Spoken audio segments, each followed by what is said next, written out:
Opium was introduced into China during the Tang Dynasty, between 618 to 907 AD, by way of Middle Eastern traders. It was popular with the royal family because people knew how to party during the Tang Dynasty. It was an era of unprecedented prosperity. Those who could afford it would have had a very low dose of opium within tea while they watched sports and chubby ladies jam out on stringed instruments. By all accounts, it was a great time to be alive. Later, opium was used as a treatment for diarrhea. It wasn't really used on a mass scale or recreationally until the British got involved. In 1757, Britain warlorded the Bengal Presidency, and with it, opium production fell under corporate control via the East India Company in 1793. The East India Company was in debt £28 million due to the fact that Indians were not exactly thrilled that British pirates were running a trade monopoly in their country. The East India Company, sometimes called the, quote, Honorable East India Trade Company, soon became a drug cartel as they sold off opium in Calcutta. When you take a sober historical look at governments and the companies they support, it's basically a gangster movie. At this time, importing opium was largely banned by Chinese law, but the East Indian Company, honorable as ever, got into smuggling via Guangzhou. They gave contributions to local government officials to bribe their way in. In 1809, Americans got into the game selling a cheaper Turkish variety of opium. At this time, Americans only controlled 10% of the Guangdong market share. It's okay because later our own drug lords did extremely well in the legal trafficking within North America and Europe by way of the FDA and, quote, campaign contributions. We'll get to that later. At the time, the Emperor of China had this to say: "Opium has a harm, opium is a poison, undermining our good customs and morality. Its use is prohibited by law." It was nice of him to say that. But while he said that, he himself was a bit of an opium aficionado, and eventually became a rather pathetic ruler. His war on drugs proved to be about as successful as the American war on drugs, in large part because just as the CIA benefited from the poppy fields of Afghanistan, the Qing government officials were also lining their pockets with this opium money. While import was strictly banned in the capital, smuggling poured in through the southern provinces where power was much easier to buy. On the 3rd of June 1839, Lin Zixu, the Imperial Commissioner of China, decided to cut the BS and do something about it. On the banks of the Pearl River outside of Human, he used lye to chemically burn 1,000 tons of opium. The British Empire drug cartel soon caught wind of it, and like any self-respecting thug said, "Where's my money?" and proceeded to declare war on China. What was to follow was a period of civil unrest, peasant uprisings by way of the martial arts societies, and the eventual collapse of the Qing dynasty. A society that had been under the imperial system for thousands of years was brought to its knees, skeletonized, broken apart, and eventually collapsed due to the fact that such a high percentage of the people were addicted to opium. Now, why is this important to today? Because there are strong parallels between what happened in the Qing dynasty during the collapse of the Chinese Empire to what's happening today within the decay of the American Empire. Today, if you read historic accounts coming from the West, coming from Britain, it makes it sound like British people had a change of heart. That Queen Victoria, as a good mother, decided that the whole opium thing wasn't good for society and that they really should cut back on opium growing out of a moral responsibility, out of a Christian duty to set everything right. There's also the story of the Boxer Rebellion that shows the martial arts societies of China killing Christians and teaching people that their gods could protect them from bullets. This demonstrates a kind of savagery on the part of the Chinese, the Boxer Rebellion, rebelling against what was good for them, the Christianization, which in fact was really just turning China into a collective crack whore for the British Empire. But this kind of propaganda, which we still get through the history books, is designed to further demonstrate a paternal need for colonization. And this is propaganda that was designed at a time that the British Empire was legitimizing itself. It was essentially a drug cartel pirate empire that was trying to clean itself up and make it look like it had a civic duty, an imperial responsibility to take care of the world in spite of itself. However, if you take the vantage point of Chinese history, you'll see that this Boxer Rebellion was really nothing new. Secret martial art brotherhoods stirring up the peasantry with superstition during war is business as usual in China, and it's been going on at least since the Yellow Turban Rebellion around 200 AD. Think about it for a moment. Imagine trying to persuade masses of people that a private corporation was secretly undermining their government officials and tricking the populace into widespread systemic opiate addiction. It would sound as nuts to them as it would for me to say that the exact same thing is happening today in America. It wouldn't get you an army. People may think, yeah, it's happening, but it's not really that bad. I mean, people, sure, their personality changes, they're getting sleepy, but it's not like it's really destroying our civilization. What the martial arts societies were seeing was a widespread systemic decay of their civilization. But the majority of people couldn't see that it was happening and couldn't see the imminent dangers that it posed to them as a whole. What these martial arts societies did instead was to give these kind of fake demonstrations that made it look like they were bulletproof in order to get mass peasant support. So just imagine today that you wanted to get thousands of people to follow you into battle against forces that had advanced weaponry. Just imagine people with teleporting laser guns. You have to get them to go rush to their deaths. To do that, you would have to demonstrate that you had sufficiently advanced technology to protect them, and that's what they were doing. They were telling people, if you do this type of qigong, bullets will bounce off of you. The people at the top knew it was hocus pocus, but that wasn't the point. The point was to get rid of these predatory forces who were taking one of the greatest empires in human history and turning it into a collective junkie. While the officials in the rotting Qing dynasty government were in on the action of destroying China, it was the martial arts societies who provided the impetus for self-defense and sparked a change within Chinese society. They were the ones to lead superstitious farmers to charge cannons with cheap swords, often by convincing them that they could bestow on them supernatural powers. This was the start of the political change, but for those who were addicted and in pain, the real heroes of the opium wars were the Chinese herbalists who were working overtime designing compounds to save their communities. These plant-based medicines and the herbalists in China during this time are the heroes who have gone unnoticed, but they are the ones that we desperately need today. If you live in the US, Canada, or Western Europe, then you are in the same situation as those Qing dynasty Chinese. They lived in a world where corporate-controlled opium was one of the most effective solutions for chronic pain. It was cheap, it was available, and it was lining the pockets of the government officials. Like those of us on opiates today, it was causing brain damage, personality changes, and low work productivity. It was destroying families and contributing to a slow decay of the empire. It was gradual, and until the martial arts societies woke everyone up, they were as complacent as the lotus eaters of the Odyssey. It wasn't a big deal to them, just as it isn't a big deal to most Americans.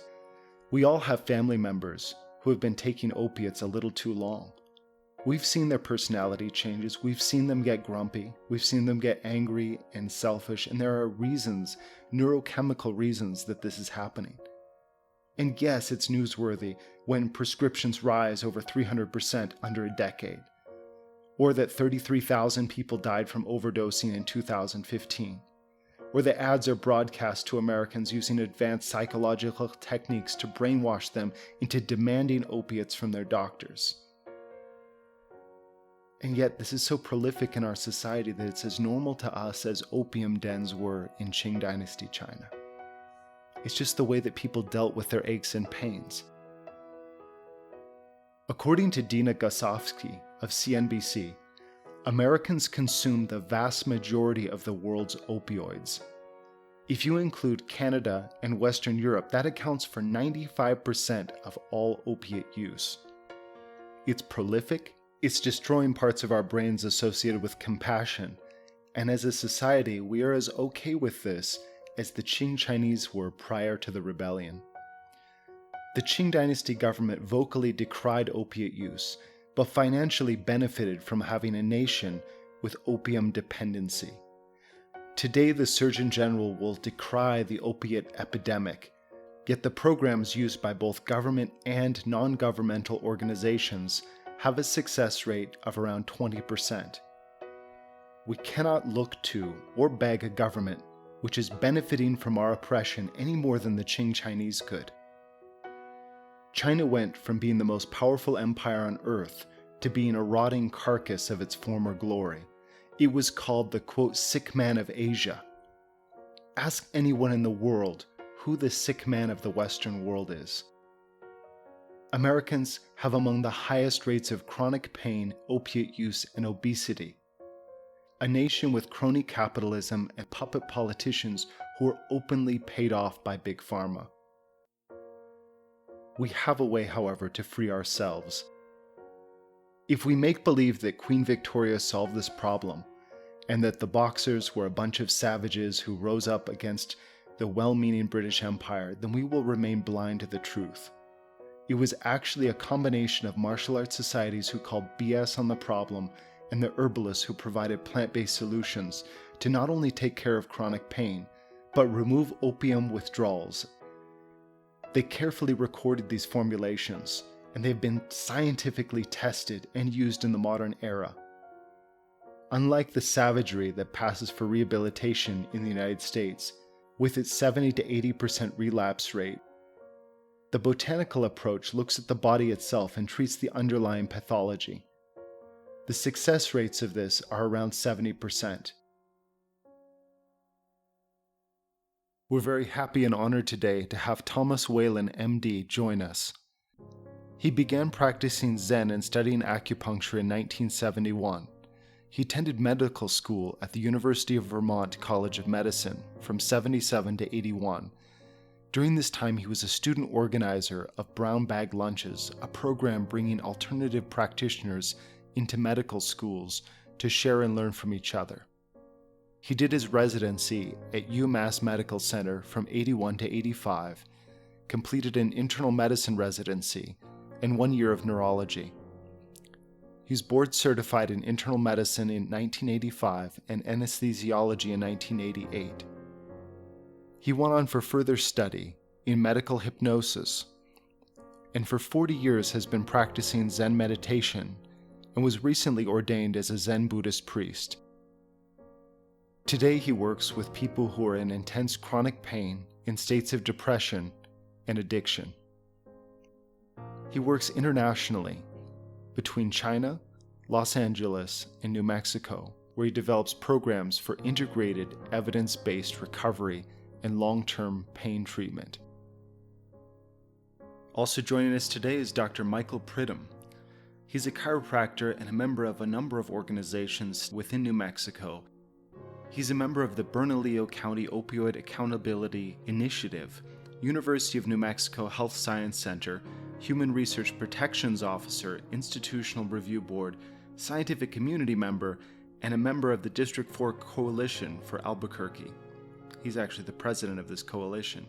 He works tirelessly in order to help those with Medicare and Medicaid get access to evidence-based complementary approaches to chronic pain, including chiropractic medicine and acupuncture. Dr. Whalen, can you please share with us some of your experiences, both with prescribing opioids and helping people to overcome their dependency? My experience with opiates comes from many vantage points. As a physician who treats pain, I've seen many people who initially seek out the use of opiates for the legitimate reason of controlling pain. As an anesthesiologist in the operating room, when people's bones are broken and reset, or they need to have their appendix out, they clearly have pain that requires humane treatment. And one of the most effective treatments that we have for that kind of acute pain is opiates. At some point, the use of opiates becomes counterproductive. And it's helpful for me to, when I meet anyone who is struggling with opiate addiction, to remember that the beginning of their problem with opiates always began with a pain problem, whether it was a physical problem or an emotional problem. People seek out opiates to get some kind of relief from the pain that they're suffering.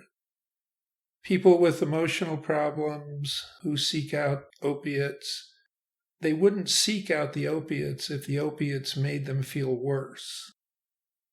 There's something about the opiates that when people first take them, most people report feeling this safe, warm, almost womb-like experience.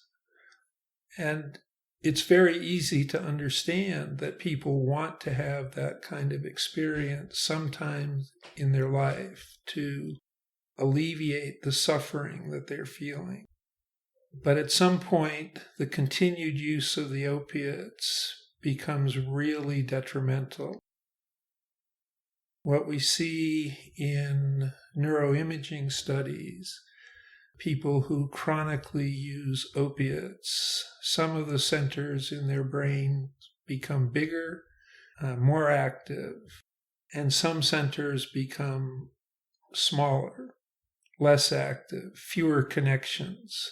The centers that tend to become smaller and less active are centers involved with feelings of gratitude, generosity, awareness of other people, even the desire to have contacts with other people. Those centers become smaller and smaller. And as a result, people become isolated as they use more and more opiates. They become depressed. They become anxious. They become extremely self-centered. The centers that get bigger in the brain are the centers that demand more and more opiates.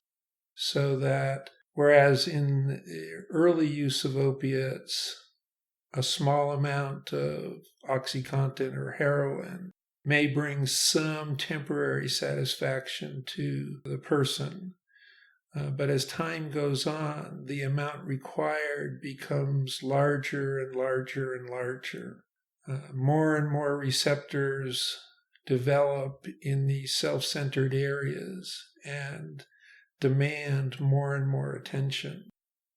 This is a place where when many people who are abusing, overusing, addicted to opiates begin to really want to have help, but they're caught in a really horrible bind.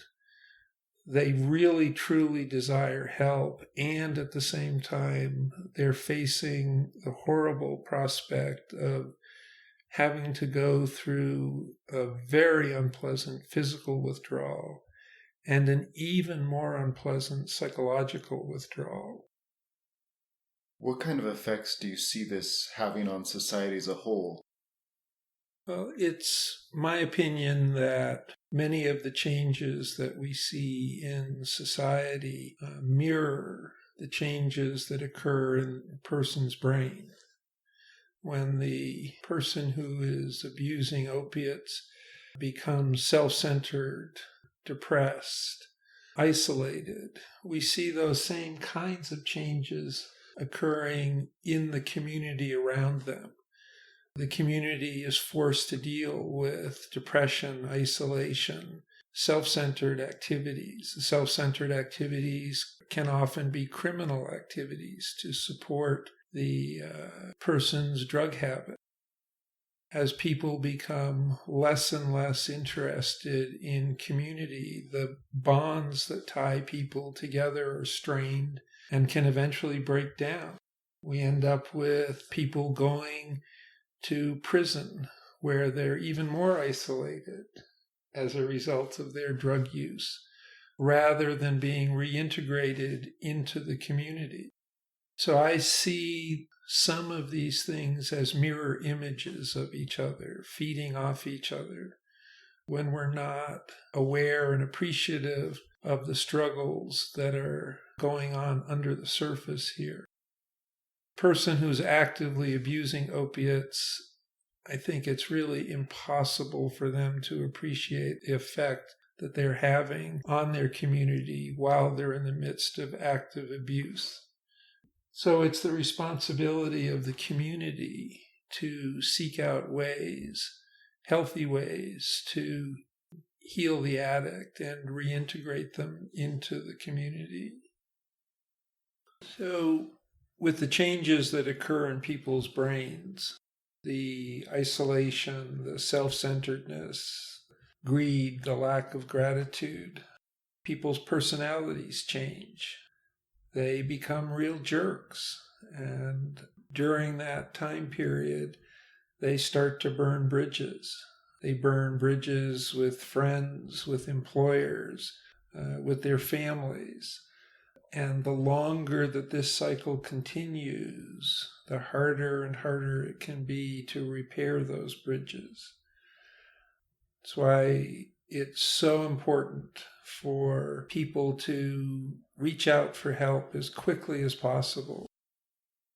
One of the barriers, I know people will think that if they have to reach out of pocket for chiropractic care, for acupuncture, there's a perception often that that's prohibitively expensive.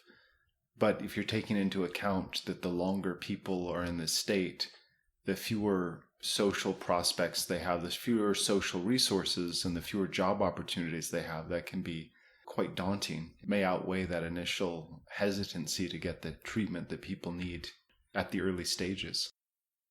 For every $1 that you spend on prevention, you get $17 back for treatment. One of the truisms that is spoken about in 12-step meetings is that the road of alcohol and substance abuse, including opiate abuse, always leads eventually to jails, institutions, or death. And so, as hard as the initial steps may be to turn around the opiate addiction, to turn around the pain problem that underlies the opiate addiction, it's far better than ending up in jail or institutions or dead. And with a rash of crimes that have been occurring across the state, the police have said that approximately 100% of those break-ins are directly related to opiate use disorders. Yeah, down the line, that $1 to $17 can really add up. And when you're short on those $17, the neighbor's house becomes increasingly attractive. So before you kill anybody and go to jail, come see us. Or, if you have a practitioner you're very comfortable with who may need some additional tools, we're here to support them as well. How do you see the access to these modalities within the community as a whole, and what would you like to see? Medicaid does not cover chiropractic medicine or acupuncture at this point. There has been a governor's advisory task force that was set up to help curb the opiate problem. They had made the recommendation in 2012 to have the Human Services Department change a regulation that basically would fund chiropractic medicine and acupuncture. Yeah, the evidence is pretty strong. I'm surprised at this point that they're not doing that. Is there a reason that either of you know that would be preventing or slowing that process down? Well, we were actually covered For a brief time after the Medicaid expansion happened, and then the Secretary of HSD specifically took out... What's the HSD? HSD is the Human Services Department. Okay. And Secretary Sidney Squire at the time had filed a paper with the federal government to specifically exclude chiropractic and acupuncture. Why do you think that was? I don't know. I think that there might be some groups that don't want us to be part of the system as much, but it's hard to know why. It's hard to estimate their motivations, but personally looking at the influence of the opium trade on Qing Dynasty government officials, I have some suspicions. What are those suspicions? Well, during the Qing Dynasty, although the opium trade was officially banned, the East India Company, which was a smuggling cartel by way of the British Empire, was paying off Qing Dynasty government officials to allow for opium to be very prolific and really flood the market so it was cheaper than acupuncture, massage, and other herbal modalities that had been available in China for thousands of years. With cheaper opium on every corner and with a large proportion of the population addicted, it was very, very hard to get people the treatment that they needed, even when it was readily available, because the opium was just so prolific and cheap. And a big part of that was paying off the local government officials to maintain that flood of cheap products. And I think in many ways, keeping opiates covered by insurance companies has the same effect of keeping them cheap and available compared to other modalities, which for chronic pain have been scientifically demonstrated to be more effective. But whether or not they're more effective isn't as important as if it's making money for somebody in the government. There was a report that came out recently showing how much money the pharmaceutical companies have lobbied the government to fight prevention efforts. Mm-hmm. So how much are they selling us for at this point? I'm just curious. I mean, I know they're selling us, but I'd like to think we're at least getting a good price. So together the lobbyists had spent about $4 million nationwide at the state and federal level on political contributions from lobbying from 2006 to 2015. So it only cost $4 million to bribe their way into destroying America by way of infiltrating our healthcare. Beautiful. I thought we would have at least been worth $40 million, but $4 million is frankly insulting. Especially when Purdue Pharma, the maker of OxyContin, one of the largest opioid producers by sales, pulled in an estimated $2.4 billion from opioids last year alone. I think the takeaway from this is that our politicians are really, really cheap. If you're listening to this and you're a senator or something like this, please hold out for more. It's just insulting that you're whoring yourself out for just so cheap. We elect you to this position, that's at least worth more than $4 million a year. I think we can all agree on that. Big Pharma can afford it. We're funding them. Please hold out for more. A couple of pathways here that we seem to be following. One is the pathway of alternative treatments for pain problems. And there is clearly evidence that alternative treatment modalities are extremely effective, certainly more effective than chronic use of opiates. The American College of Physicians just published their recommendations for the treatment of low back pain this past week. And what they recommend are acupuncture, exercise, meditation practices, even before the use of things like ibuprofen. And there's certainly no recommendation for the use of opiates in the treatment of low back pain. Why do you think there's such a disconnect between the American College of Physicians and then what insurance companies are paying for? It seems like insurance companies would want to do what's most cost effective, and they would be following what evidence has been demonstrating. This is a place where I don't know about the cost effectiveness. In terms of long-term global cost effectiveness, it's clear that the side effects of chronic use of opiates have tremendous hidden costs that aren't included in the original cost-benefit analysis. It can appear to a superficial analysis that the use of opiates is cost-effective, because a doctor can prescribe opiates to 100 patients in a day, for instance, whereas someone who is doing hands-on work with spinal manipulation or Chinese herbal foot soaks or acupuncture treatments or massage therapy can see many fewer patients on that one-on-one basis during any given day. As far as getting bang for the buck up front, pills are kind of the go-to at this point. Exactly.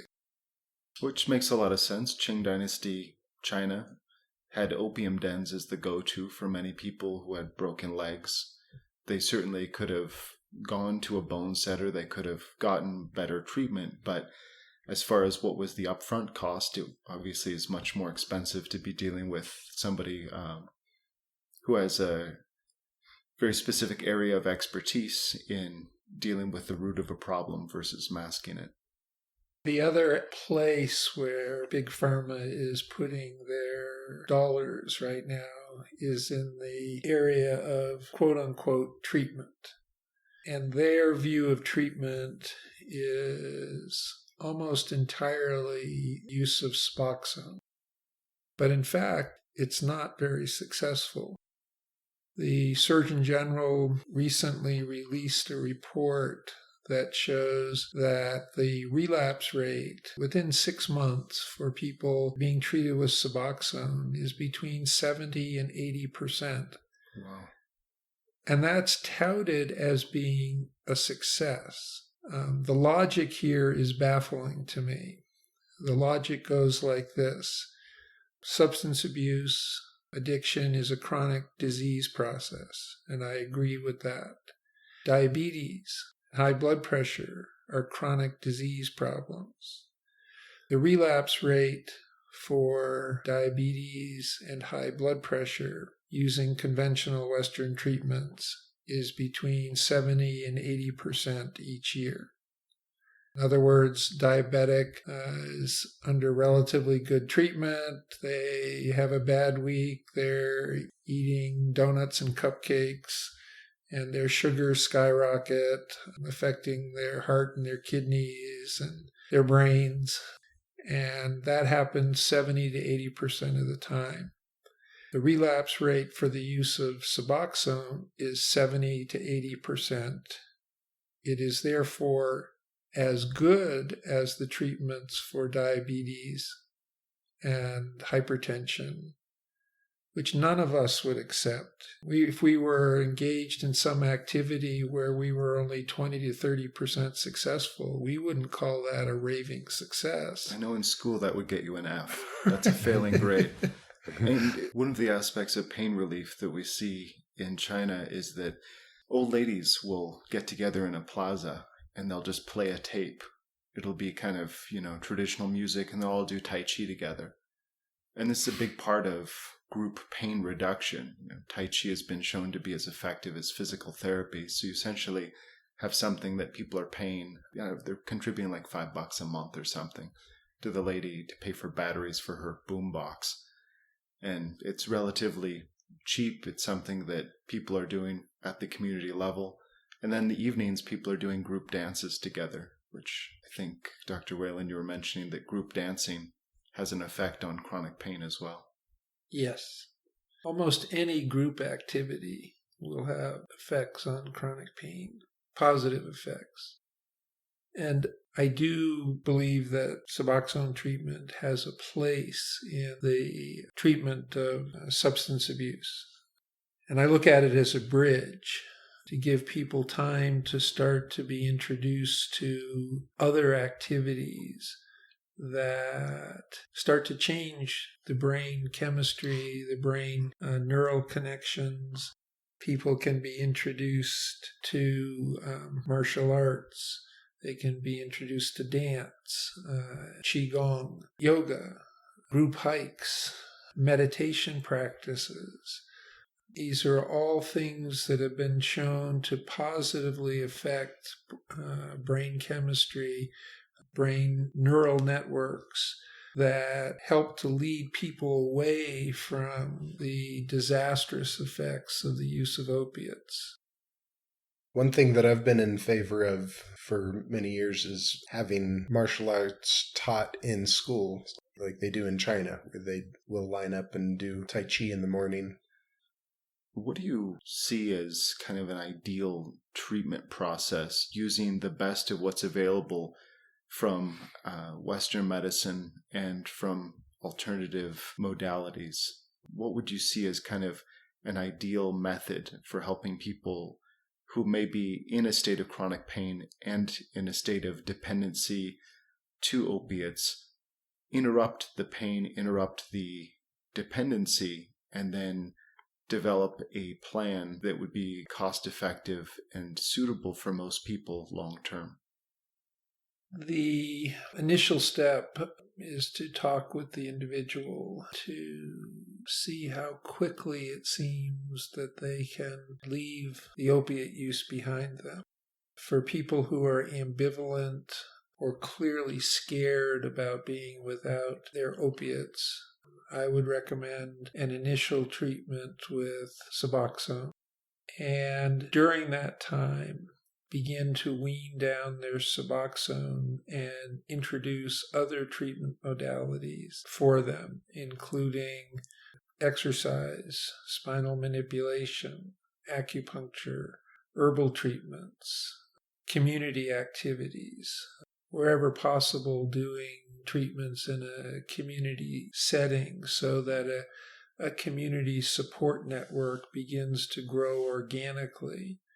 When the person is ready to either stop their opiates cold turkey or come off their Suboxone, I would recommend a short course of ketamine infusion. Ketamine is an interesting medication. Many people have heard of it from bad stories from the rave scene. And it's certainly a drug that can be abused, but when used intelligently, it can be a huge benefit for people. The studies that have been done with ketamine in alcohol abuse and heroin abuse show that 2 or 3 treatments with ketamine with nothing else being done, people have a 50% success rate at staying off alcohol, staying off heroin at the end of 1 year, which is already far superior to the reported success rates for Suboxone alone. You were mentioning 20 to 30%. Correct. So even without other interventions, ketamine changes the neural networks in our brain, starts regrowing those circuits and allowing people the opportunity to get a window away from their opiate abuse. Ketamine also has been shown to eliminate or significantly reduce symptoms of depression and PTSD in 2/3 of people with a short course of treatment. So someplace in there, I would offer people a short course of ketamine treatment to give them a window of opportunity to really actively engage in these other long-term lifestyle changes that are going to be the really healthy things that will save their lives. As you know, we've been in the process of setting up treatment centers here in New Mexico, California, and in China. It would be wonderful if there was robust government support of these treatments, but we're not going to depend on government to do what we need to do, what we all need to do. Everyone in this country has been touched by the opiate epidemic, and everyone has the opportunity to help to change it. We have already managed to make contacts, in Michael's case, with the National Drug Policy Centers. Dr. Miles, Dr. Lan, myself have traveled to China to meet with private business people who are interested in changing the opiate problem, not only in the United States, but the opiate problem that is affecting the wealthier families in China, as well as meeting with Chinese government officials who are interested in the same thing. And we're working in a collaborative way to bring public interest, public monies into changing this epidemic that we're all faced with. One of the things that we are aware of is that for some people in our society, the problems that they struggle with in terms of drug abuse are a direct result of their sacrifices that they have made for our country, for our communities. What I'm referring to here are our military veterans, our law enforcement personnel, our first responders. They've sacrificed and have suffered physical and emotional injuries that for too many of them have resulted in significant suffering with drug abuse and depression. In our treatment model, we provide treatment on a sliding scale for everyone, and for military veterans, law enforcement personnel, and first responders. We've made the commitment to treat those individuals regardless of their ability to pay. So if there's anyone out there who needs help, no matter where you are in the country, come to us and we'll help you. How would they find you? They can look us up online. We have two current websites. One is insightoutrecovery.com. It's INSIGHTOUT recovery.com. The other is albuquerqueketamineclinic.com. On the website, you'll find that we have retreats to China to help people overcome opiate withdrawals. One of the formulas we use was created by Dr. Qiu Xuelan. He was an incredible doctor who lived from 1780 to 1850 during the height of the Chinese opiate epidemic. He created a formula called Ji Tai Pian, which is named after him. It has incredible effects on the human body and has around a 70% success rate for helping people with morphine and opiate withdrawals. It serves as a calcium channel blocker to reduce high blood pressure that's found during the withdrawal process. One of the herbs is in the papaverke botanical family. This is the same family as the opium poppy, but it contains no opioids. Its active ingredients have cross effects similar to opioids. It will block the dopamine and has sedative, analgesic, and hypnotic effects. It kills pain, it calms you down, and it helps you to sleep. It can reduce withdrawal symptoms and gear down the stress response during withdrawal. Other components help to delay the tolerance of continuous use of morphine and restore pre-addiction tolerance to morphine. It inhibits the hyperactivity of the vagus nerve, reduces withdrawal symptoms such as trembling, diarrhea, polyuria, muscle cramps. It also promotes the evacuation of opioids, increases beta-endorphin and oxytocin content in the pituitary gland, and inhibits the release of substance P and serotonin in the spinal cord and regulates the hypothalamus-pituitary-adrenal axis. It can also cancel the inhibitive effects of morphine on neurotransmitter release in the brain. It delays the tolerance of dependence of morphine and increases glutathione in the liver. 10 days constitutes one course of treatment, and the frequency throughout the day begins high and reduces over that 10-day period. The effects of doing this are rather interesting. On days 3 and 4, the opiate content in the body is reduced by 60%. On days 5 through 7, there's a 70 to 80% reduction in opiates within the body. It's important, though, that people are in a secure environment, because if people take opiates during this detoxification process, there's a higher danger of overdosing and death. It's important that this is done under strict supervision, which is why we don't just send this formula to people. We will give it to practitioners, or we will have it administered at our treatment center in China, where we can make sure that people aren't coming into contact with opiates during this very delicate time. For the first 5 days, using a sauna or engaging in heavy activity that will increase sweating is forbidden, because we want the blood circulation around the liver and kidneys. What we suggest is people come to our center in China, where we can fully support their treatment with Tai Chi, art therapy, Qigong, and fresh herbs. This way, the detoxification happens at the same time people are empowered with activities and treatment modalities that they can use for themselves in the long run. This formula has been used since the 1850s. It's been demonstrated to be around 70% effective in clinical trials, and we understand its pharmacology inside and out. If you want more information about this and our treatment center in China, please go to insightoutrecovery.com.